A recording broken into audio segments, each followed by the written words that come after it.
नमस्कार मित्रांनो. खरात प्रकरण हे चांगलंच राष्ट्रवादीच्या अंगलट आलं. रुपालिका चाकणकर यांना राजीनामा द्यावा लागला. पक्षाचाही दिला आणि जो राज्य महिला आयोगाच्या त्या अध्यक्षा होत्या त्याचाही त्यांना राजीनामा द्यावा लागला. जेव्हापासून खरात हे प्रकरण चालू झालं, हे सगळं प्रकरण चालू असताना आता छगन भुजबळ यांचंही आणि धनंजय मुंडे यांचे काही आता जे काही प्रकरणं घडतायत, म्हणजे की त्यांनी जे आता मुख्यमंत्री फडणवीस हे धनंजय मुंडे यांच्या इथे दौऱ्यावर असताना कार्यकर्त्यांनी काय मागणी केली आणि त्या मागणीवरनं जेव्हा छगन भुजबळ यांना प्रश्न विचारला गेला तेव्हा छगन भुजबळ यांनी दिलेलं उत्तर हे काहीसं कुठंतरी ह्या दोघं नेत्यांमध्ये काहीतरी एकमेकांचं डिपेंड आहे फ्युचर असंच वाटतंय आपल्याला. काय आहे प्रकरण ते आपण जाणून घेणार आहोत. तत्पूर्वी व्हिडिओ हा शेवटपर्यंत बघा.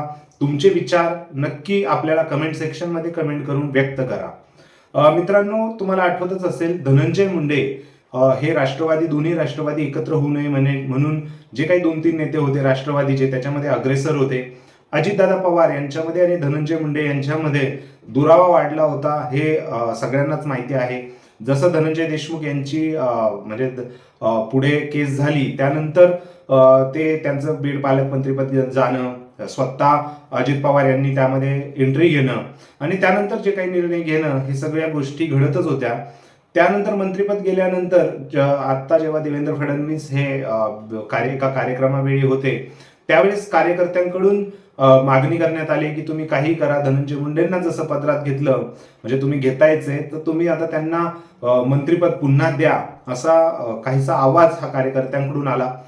अर्थातच ज्या कार्यकर्त्याने ती मागणी केली होती तो वाल्मिक कराड यांना जेव्हा अटक झाली त्यावेळेस रास्ता रोकोमध्ये हा कार्यकर्ता अग्रेसर होता. त्यामुळे धनंजय मुंडे यांचाच कार्यकर्ता आहे आणि त्यातल्या त्यात वाल्मिक कराड यांसारख्या जे काही आता आरोपपत्र दाखल करून ते पोलीस स्टेशनमध्ये आहेत, जेलमध्ये आहेत, त्यांचा कार्यकर्ता असल्याने आपल्याला काय वेगळं बोलण्याची गरज नाही. त्यातच आता आणखीन एक बातमी येते की छगन भुजबळ यांना जेव्हा इलेक्ट्रॉनिक्स मीडियामधनं प्रश्न विचारत जात होते त्यामध्ये एका प्रश्नावर त्यांना शेवटी पत्रकार हे गुगली टाकतातच, तर त्यांनी टाकली की धनंजय मुंडे यांना मंत्रिपद मिळावं की नाही मिळावं तुमच्या राष्ट्रवादी पक्षातल्या, तर त्यावर तुम्हाला काय वाटतंय. त्यावेळेस धनंजय मुंडे यांच्यावरती बोलण्याचं छगन भुजबळ यांनी टाळलं आणि मेनली ते म्हटले काय की हे सगळं सांगायला मी काय खरात आहे का, खराताची विद्या मला प्राप्त आहे का. सो निश्चितच हे ते का बोलले यालाही हिस्ट्री आहे. जसं धनंजय मुंडे यांचं मंत्रिपद निघालं होतं त्यानंतरच त्यांना छगन भुजबळ यांना मंत्रिपद दिलं गेलं, कारण छगन भुजबळ यांना आधी मंत्रिपद दिलं गेलं नव्हतं हेही तितकंच खरं आहे.